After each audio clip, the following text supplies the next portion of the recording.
it's a very special privilege. I know a couple of you guys already from the neighborhood, and it's a very special privilege that you have to be here and that someone's taking an interest in you. And you know what, the drugs, like he was talking about, the drugs and alcohol, it's something that you really don't want to get involved in. Try to stay away from that, have a positive outlook on life, and also be respectful of each other and your mothers and your fathers.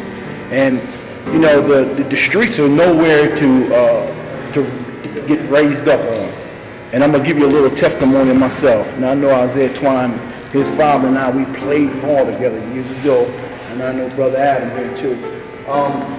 It was funny because Marissa came to me last night. It was kind of funny because I walked into the Shamrock last night and I got me a sandwich. And one of the young kids says, man, here's a playground legend. Man, you don't want to be known as a playground legend.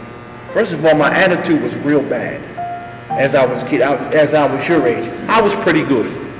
You know what I mean? And, you know, a couple of the older guys have told me, man, they was going to hook you up in the semi-pro because, you know what? I left school early, got caught up in drugs and alcohol. My attitude and my mind was real bad.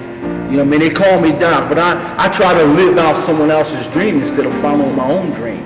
And I wish that I would have followed Twine's father or Joe's father and had some type of positive role model to follow after, because I got lost.